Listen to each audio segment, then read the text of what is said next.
గత 40 రోజులు ఏకైక రాజధానిగా అమరావతిని కొనసాగించాలని ఉద్యమం చేస్తూ ఈ ప్రభుత్వం హైకోర్టు వారి తీర్పును గౌరవించకుండా, న్యాయస్థానాలు ఇచ్చినటువంటి ఆదేశాలను పాటించకుండా, అమరావతిలో ఒక్క ఇటుక కూడా పేర్చకుండా ఈ ప్రభుత్వం చేస్తున్నటువంటి అడ్డగోలుగా ఈ ప్రభుత్వం ఏదైతే కోర్టు తీర్పుని గౌరవించకుండా కోర్టు తీర్పుకి ధిక్కారానికి పాల్పడుతుందని రాష్ట్ర ప్రజలందరికీ తెలియజేయాలని మేము మహాపాదయాత్ర చేపట్టాం. అమరావతి నుంచి అరసవల్లి వరకు మేము అమరావతి నుంచి బయలుదేరి సెప్టెంబర్ 12వ తారీఖున బయలుదేరి 40 రోజులు పూర్తి చేసుకున్నాం. ఈరోజు 41వ రోజు.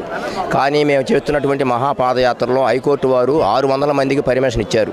హైకోర్టు వారి అనుమతితో మహాపాదయాత్ర కొనసాగుతుంటే వైసీపీ నాయకులు, వైసీపీ ఎమ్మెల్యేలు, వైసీపీ ఎంపీలు, వైసీపీ ఎమ్మెల్సీలు మమ్మల్ని రెచ్చగొట్టే విధంగా అల్లరి మోకలను పంపించి మా పాదయాత్రలో వాళ్ళు ప్రవేశించి పాదయాత్రలో సొచ్చుకొని వచ్చి భయభ్రాంతులను చేస్తూ మా మీద దాడులు చేస్తూ దౌర్జన్యాలు చేస్తుంటే దీని గురించి వాళ్ళని ఆపాలని చెప్పి మేము కోర్టుకి వెళ్ళడం జరిగింది. కోర్టుకి వెళ్తే కోర్టు వారు గతంలో ఏ విధంగా అయితే 600 మందికి పర్మిషన్ ఇచ్చారు అదేవిధంగా 600 మందిని కొనసాగించమని వాళ్ళు ఆదేశాలు ఇచ్చారు. కాకపోతే ఈ పోలీసులు నిన్న అడ్డుకొని 600 మందికి ఐడి కార్డులు చూపించమంటున్నారు. 600 మంది దగ్గర ఐడి కార్డులు పోలీసులు మాకు ఇవ్వలేదండి.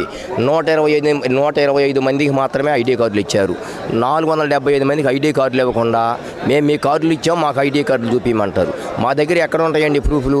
మేము ఒకటే చెబుతున్నాం, మేమందరం రైతులం, ఆధార్ కార్డులు చూపిస్తాం. ఆధార్ కార్డులు తీసుకొని మా పాదయాత్రకు అనుమతి ఇవ్వండి.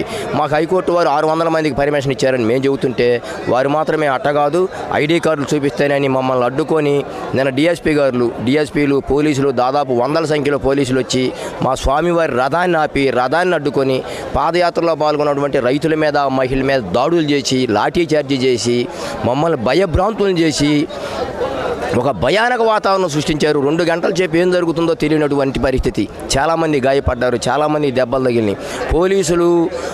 పోలీసుల్లాగా ప్రవర్తించకుండా వైసీపీ నాయకుల్లాగా ఒక వీధి రౌడీల్లాగా గోండాల్లాగా ప్రవర్తిస్తూ ఈరోజు భయానక వాతావరణం సృష్టించి పాదయాత్రలో ఎవరూ పాల్గొనకూడదని చెప్పి ఇక్కడ ఉన్నటువంటి ప్రజాప్రతినిధుల ఆదేశాల మేరకు పోలీసులు ప్రభుత్వానికి తొత్తుల్లా వ్యవహరిస్తూ ఈ విధంగా భయభ్రాంతులు సృష్టిస్తున్నారు. కాబట్టి మేమందరం కూడా మహాపాదయాత్రని కొన్ని రోజులు తాత్కాలికంగా 4 రోజులు వాయిదా వేసాం. మళ్ళీ హైకోర్టు వారి దగ్గరికి వెళ్తాం. హైకోర్టు న్యాయస్థానాలే మా న్యాయమూర్తులే మా దేవుళ్ళు, న్యాయస్థానాలే మా దేవాలయాలు. మళ్ళీ మేము హైకోర్టుకి వెళ్తాం. వారి దగ్గర నుంచి మళ్ళీ పర్మిషన్ తీసుకొచ్చి పాదయాత్ర అయితే మాత్రం ఎటువంటి పరిస్థితుల్లో మేము ఆపం. పాదయాత్ర మాత్రం కంటిన్యూ కొనసాగిస్తాం. ఈరోజు మహాపాదయాత్రకు విపరీతమైనటువంటి స్పందన, అనూహ్యమైనటువంటి స్పందన, నేరాజనాలు పలుకుతూ జనం తండోపతండాలుగా తరలి వస్తుంటే ఈ ప్రభుత్వానికి, ఈ మంత్రులకి భయం పట్టుకుంది. ఎందుకంటే మహాపాదయాత్రను చూసి, ఈ రైతులను చూసి వాళ్ళ పీఠాలు కదిలిపోతాయని భయపడి ఏదో ఒక విధంగా పాదయాత్రను ఆపాలని ఈ ప్రభుత్వం విశ్వ ప్రయత్నం చేస్తూ ఈ రోజున పోలీసులతో అడ్డగించి మహాపాదయాత్రను అడ్డుకోవడం జరిగింది. ప్రతిరోజు వాళ్ళే చెబుతున్నారు 25,000 30,000 మంది జనం వస్తున్నారు. ఎందుకు వస్తున్నారు?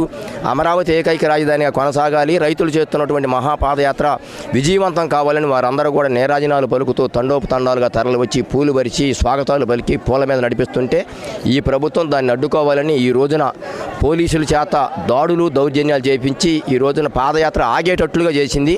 మేము మళ్ళీ న్యాయస్థానానికి వెళ్తాం. న్యాయస్థానం వారి అనుమతితో మళ్ళీ పాదయాత్ర చేస్తాం. కాకపోతే ఒక 4 రోజులు విరామం ఇచ్చాం. జై అమరావతి.